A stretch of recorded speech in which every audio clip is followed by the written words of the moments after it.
The ability to produce blistering heat is a common trait amongst fire types in Pokemon. Today's contenders indeed do pack a lot of firepower, at least in the lore anyway. In-game, and especially in the competitive Pokemon arena, this is not the case, with the Pokemon I will be covering in this video being either weak and underpowered, and in need of buffs, or far too strong, and in need of toning down a little and giving a couple of nerfs. So, let's jump into these changes. Welcome to Pokégains.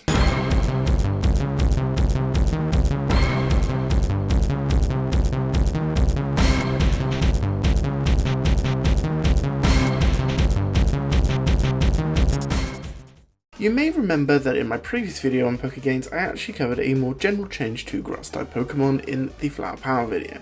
However, I'm not interested in doing that with Fire types. I think Fire types sit within a fairly healthy place type-wise in the metagame, being a strong offensive typing, as well as a fairly decently defensive typing. So I don't want to change anything about Fire types themselves, but there are still quite a few Fire type Pokemon that need a little bit of love. And so without further ado, let's jump into the first of these Pokemon. And I'm going to start, as I always do, with some dex entries for this Pokemon. In Pokemon Ruby, the entry reads as follows. This Pokemon has a volcano inside its body.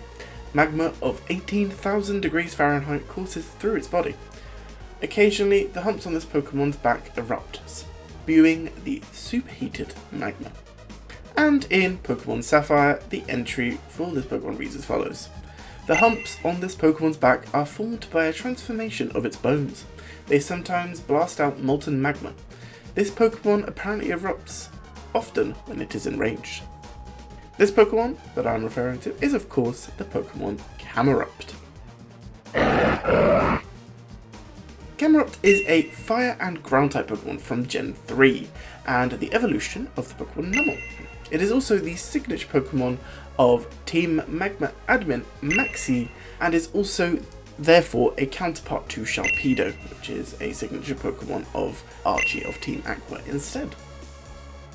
Like Sharpedo, it also has a Mega Evolution. In Camerupt's case, this is a slow Trick Room Wall Breaker, but this suffers from largely the same issues as its base form and is generally low tier, although I do want to quickly point to some niche usage in OU a couple of generations back, where it used electric terrain in conjunction with Tri-Attack to hit off some powerful thunderbolts. So what about the regular Camerupt? Unlike Sharpedo, which has always seen a little bit of usage, Camerupt has always languished a little, and this is because of a few reasons. The first of these is its stats. The stats of Camerupt are quite poor, and they are not built for a particular potent function of any sort.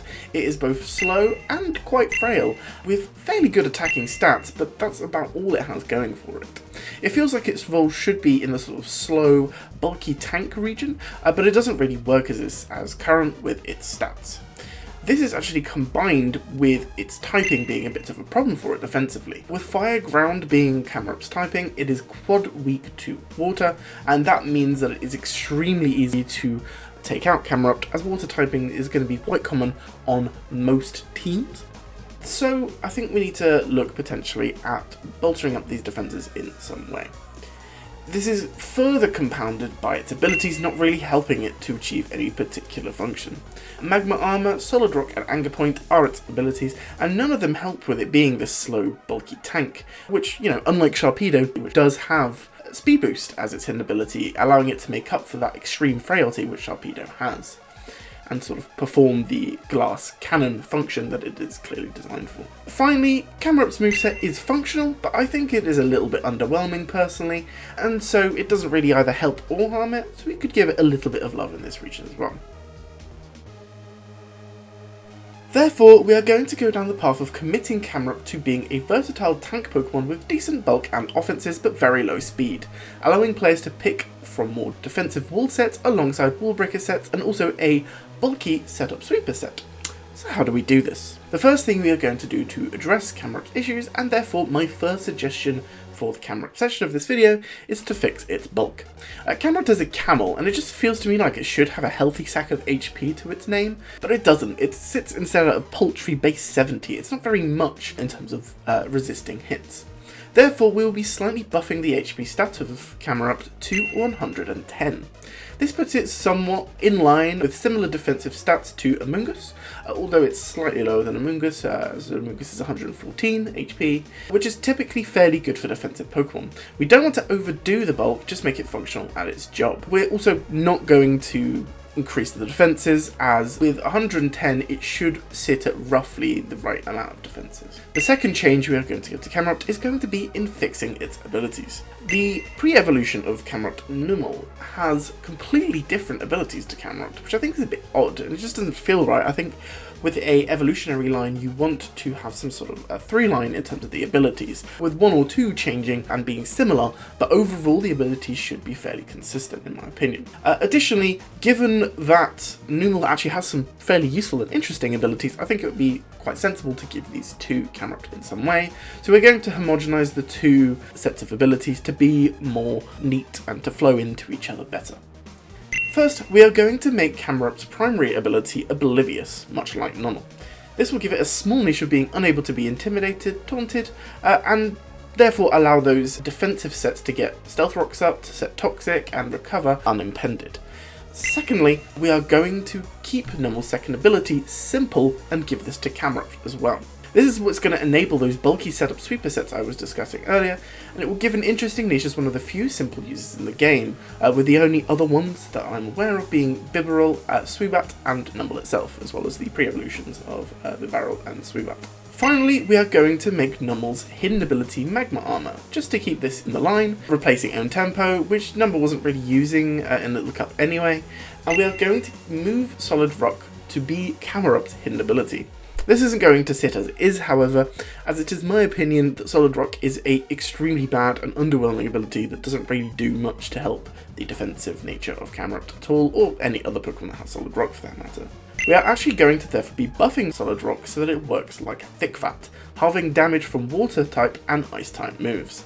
This is going to mitigate that water weakness and allow Camerupt's defensive and wall breaker sets to really shine. Finally, my third suggestion is going to be adding some moves to Camerupt's move pool, allowing it to have a little bit more in its arsenal and perform the roles that I have in mind for it a little bit more effectively.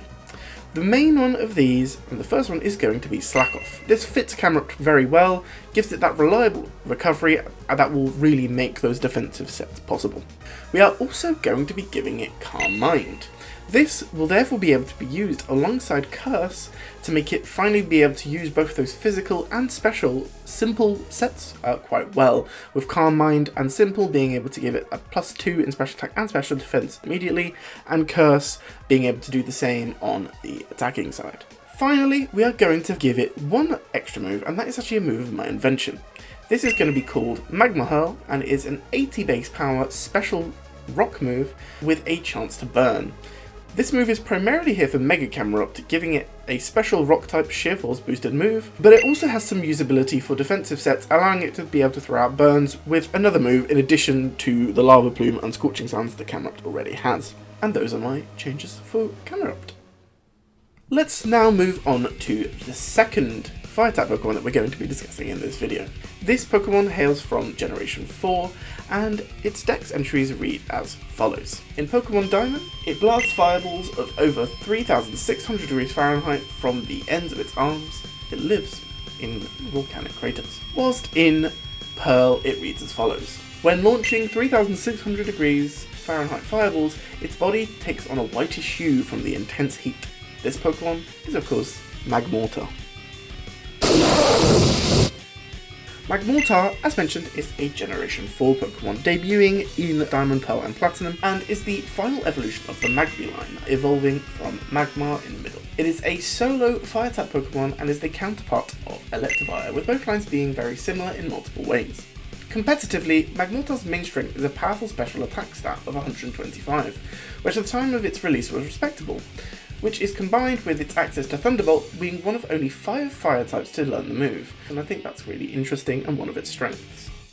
This is, however, where its strengths stop, as Magmortar has never been a particularly potent Pokemon outside of lower tiers. The reasons for this, in my opinion, are threefold. Firstly, it has a very middling speed stat of 83 and it has average at best defenses, meaning it can't really perform its role either as a slow or fast wall breaker outside of the metagames where 83 base speed is actually quite quick. So this is going to be sort of the RUs at best, probably most likely NU and PU and below. The other problem for Magmortar is its mono fire typing. It means it takes 25% from Stealth Rock damage, which affects its wall breaking, as it has to choose between either Heavy Duty Boots or an item like Choice Specs or Life Orb in order to throw off those powerful moves a little bit effectively. This would not be a problem if it were naturally threatening enough, but at 125 special attack alone, with no ability to boost this damage in any way, it isn't. And so we need to look at some changes for Magmortar. So let's look at how we can buff this Pokemon. The path I want to take it is primarily to boost its wall breaking capability.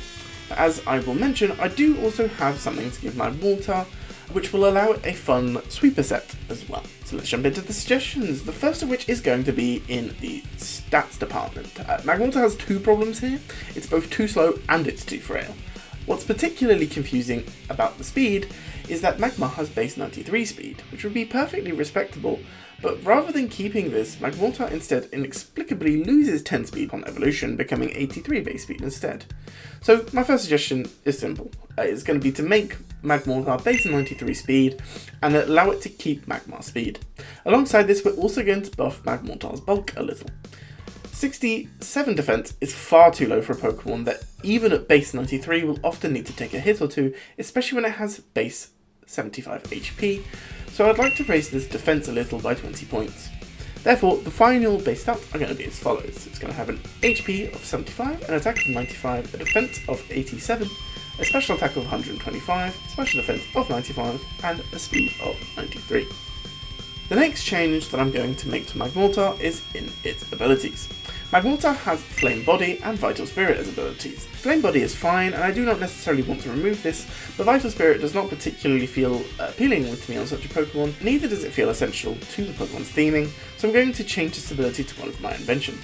Magmortar, from its appearance, appears to be based on the divine Japanese creature known as the Karura. These are versions of the Garuda from Hindu mythology, and are fire breathers who feed on dragons and serpents. And this is the bit that I really want to draw upon in this change to Magmortar, and I'm going to replace Vital Spirit with a new ability of my invention that I'm going to call Serpent Snacker. This will work extremely similarly to the ability Rattled, where whenever Magmortar is hit with a dragon, fire, or water move, types associated with serpents and dragons, its defense stat is going to be raised by one stage. We could also look at raising its special attack or its speed or something like that alongside this if this feels better, but I think just increasing the bulk is perfectly good for now. This will allow Magmortar more bulk still than it already possesses after our stat buffs, enabling it to switch in on certain moves easier and to perform its functions easier as a result. Finally, let's talk moves.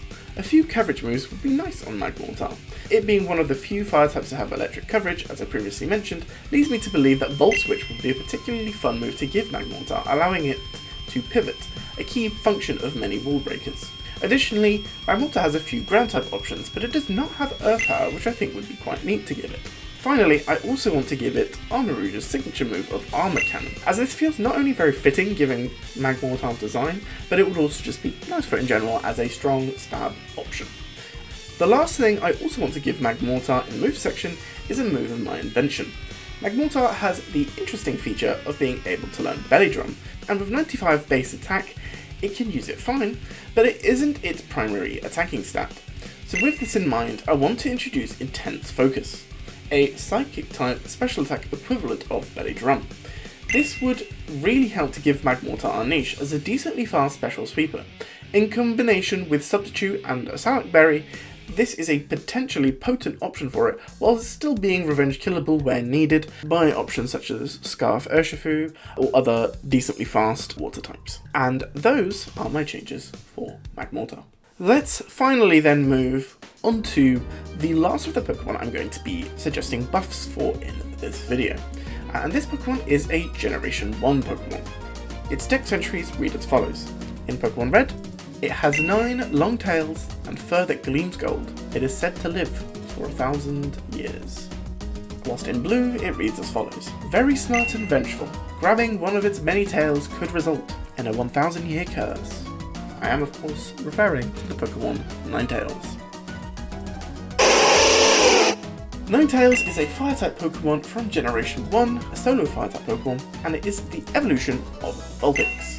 It is also a main character in the Pokemon Mystery Dungeon games, in particular in the original Pokemon Mystery Dungeon Red Rescue Team and Blue Rescue Team, where it put a curse on the main villain Gengar to turn it into a Pokemon. In competitive, Ninetales is actually fairly decent, and was the first non-legendary Pokemon with the ability Drought, and was therefore the main Pokemon for Sun teams to use until the ability was later given to Mega Charizard Y and Torkoal in later generations, and these are now the primary Sun setters. As a result, since then, it has languished a lot, still being usable, especially in the lower tiers, but being very underwhelming compared to similar options, only really used in metagames where Torkoal and Mega Charizard Y do not exist.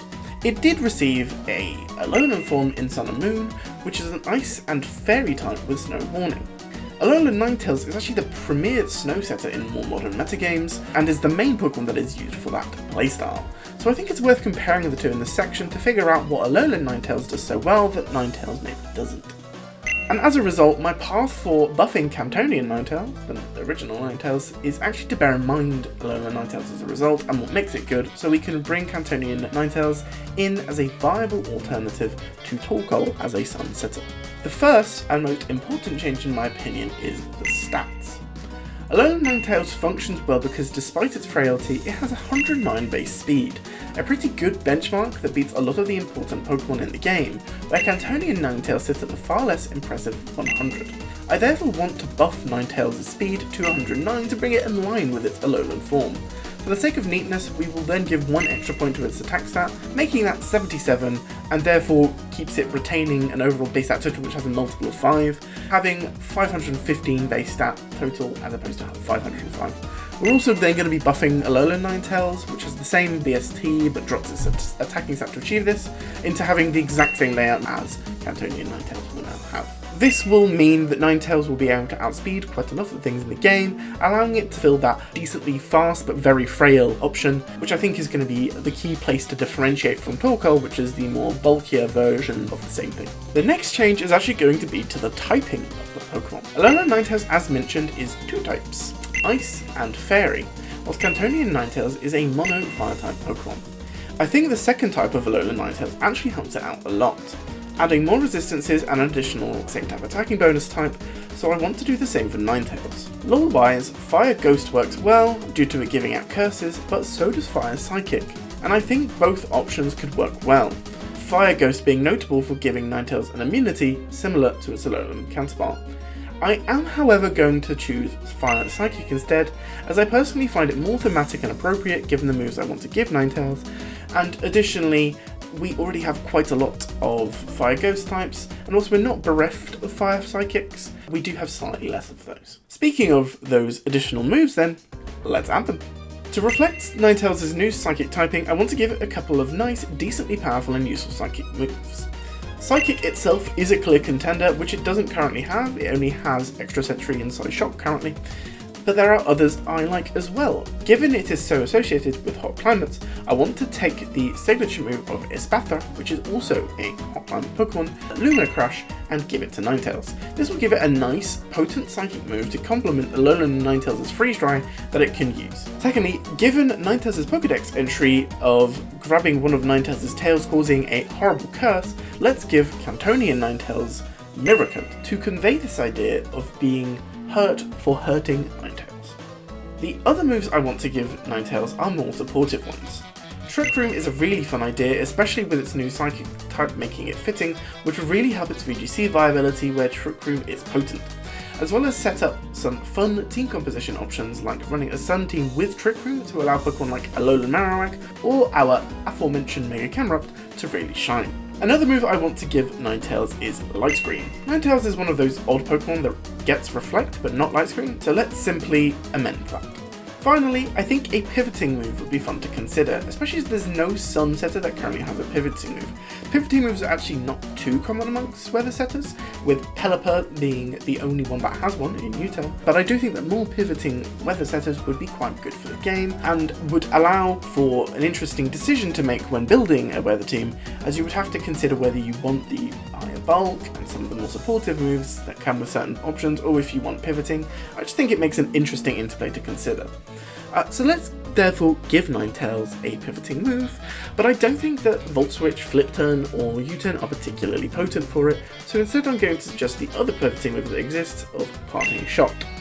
This is a fairly thematic move, given similar cat and dog-like Pokemon get Parting Shot, and also helps in that one of the main things that makes Alolan Ninetales so potent is that it is fast and sets Aurora Veil for Hail teams, giving those extra defensive stats. Whilst Parting Shot is not quite the same thing, it does lower the attack and special attack of the opponent, and therefore would be a sort of pseudo defensive buff along similar lines. And those are my suggestions for Ninetales. Finally, I'm going to move on to the last Pokemon in this video, and this is the Pokemon that's going to be in the Nerf section. This is a Pokemon that was released very recently in Scarlet and Violet. Let's read its dex entries.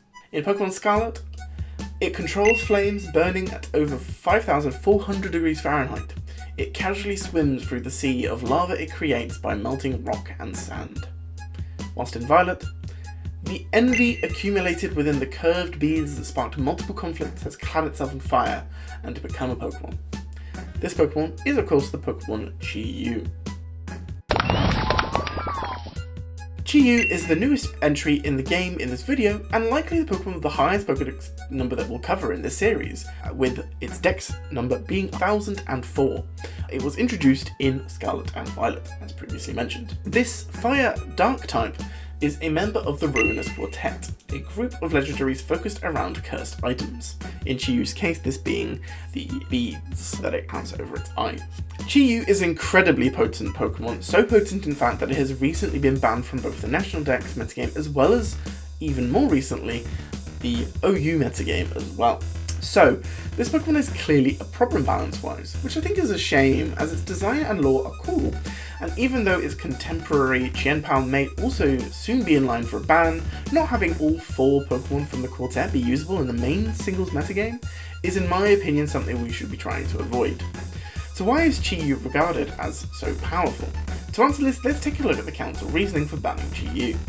First, the OU ban reasoning, which primarily talks about Chi-Yu's overwhelming offense, as it has a very high special attack stat of 135, but this, combined with its ability Beads of Ruin, is what really tips it over the edge. Beads of Ruin lowers the special defense of all Pokemon other than itself on the field, and notably this is not a stat decrease, this is a sort of aura effect that lowers special defense. When you combine this with its special attack, it hits ridiculously hard, being able to 2-hit KO even some of the most especially defensive walls in the game, such as Blissey and Clodsire, and just makes it nigh impossible to switch into. I also want to give some shoutouts to the National Dex OU ban reasoning, which mentions most of the same thing, but does also mention its speed tier, which is fairly good at base 100. Which is an important speed tier for many Pokemon, and I argue one of the reasons why it is so potent. Therefore, I think when looking at Chi-Yu nerfs, we should be looking at 2 main areas, that being its power and its speed. Let's get the easier and quicker change out of the way first, and that is Chi-Yu's speed. At base 100, as mentioned, Chi-Yu is pretty fast, which for a Pokemon that is so overwhelmingly powerful, makes it very difficult to revenge kill for a lot of the game. Therefore, I want to suggest a minor stat adjustment for Chi-Yu. Let's make the base speed stat of Chi-Yu 95 as opposed to 100, and therefore, to keep its base stat total the same, we're just going to bump its base attack up to 85. This base 95 in speed means that there are now considerably more things that outspeed it, including any current base 100 Pokemon now always outspeeding it rather than being a 50-50, also some other slower Pokemon outspeeding it as well. A Pokemon I particularly want to call out is one I actually talked about earlier in this video in a different Pokemon section, that being Urshifu, which would now be faster than it. I think this change would also do a lot to make it easier to be forced out, and revenged in general, by more Pokemon, but it may not be enough by itself, So let's now turn our attention to the larger issue, which is its ability and the power of this Pokemon. Beads of Ruin is an obscenely powerful ability and is the main problem with Chi-Yu, so let's look into potential nerfs here. Unlike other changes I've suggested in this video, I have less of a strong opinion on a particular option being the best. I do have a preference, but it's not a strong preference, and therefore I'm going to suggest 3 changes and allow you all to comment on which you think would be the best in the comments down below. The first option I'm going to suggest is simply to adjust the numbers slightly on Beads of Ruin. As we saw in the OU ban reasoning, Beads of Ruin reduces the special defense of Chi-Yu's opponents by about a quarter, making it 75% of what it was, and giving Chi-Yu an effective 1.33 times, so 1/3 time boost on all of its special moves. Changing the percentage reduction to 15% rather than 25% makes this a little nicer, giving Chi-Yu roughly a 1.17 boost to its special moves, and giving it an effective base special attack of 160. Still potent and a very strong wall breaking option, but potentially enough of a reduction that with the speed nerf it is more reasonable to face this Pokemon. The second option for how to change Beads of Ruin is to make Beads of Ruin only able to affect a specific type or category of moves. There are plenty of offensive abilities in Pokemon that boost power of a Pokemon's attacks, but they are typically quite restricted in scope, such as abilities like Aerolate or Pixelate only boosting normal moves into flying and fairy moves respectively with a little bit of a power bump, or the Tapu's Surge ability setting Terrain that boosts a specific type by 50%, or even abilities like Iron Fist or Strong Jaw that boost specific categories of moves such as punching moves or biting moves. Changing Beads of Ruin to only affect, for instance, Dark type or Fire type moves is my preference in this case, but any similar change could work, allowing Chi-Yu to break through everything a little bit less easily. The final change I want to suggest is actually the one that is my preference, and that is to make it so that the Ruin abilities offer a stat decrease on switch-in, similarly to Intimidate, and similarly to what a lot of us I think expected these abilities to be when we initially read them. Therefore, it would be the case that when you switch Chi-Yu in, it would lower the special defense stat of the Pokemon in question by 1 stage. This I think is a lot better, as it has a much more counterplay. Abilities like Clear Body and Unaware would be unaffected by this stat decrease, as well as items like the newly introduced Clear Amulet being useful for helping against this as well. Additionally, further abilities like Defiant, Competitive and Contrary would allow it to counter that stat decrease as well, and actually use it to their advantage, meaning that it's a little bit more risky to just blanketly switch Chi-Yu into anything. Obviously, given that this is a change that I am suggesting to all of the Ruinous Quartet abilities, this wouldn't just affect Chi-Yu and would also help Chen Pao, Tinglu and Wo-Chien being also a little bit more manageable. And there you have it. Those are my Chi-Yu changes, as well as the changes for Camelot, Magmortar and Ninetales that I covered earlier in the video. What do you think of these changes? Let me know in the comments what you think of them, and if you have any alternative changes you'd like to suggest for any of the Pokemon we covered in this video, please share those as well. Don't forget to also like the video if you enjoyed it, and subscribe to the channel as I have plenty more content like this coming. That's all for today. Thanks for watching.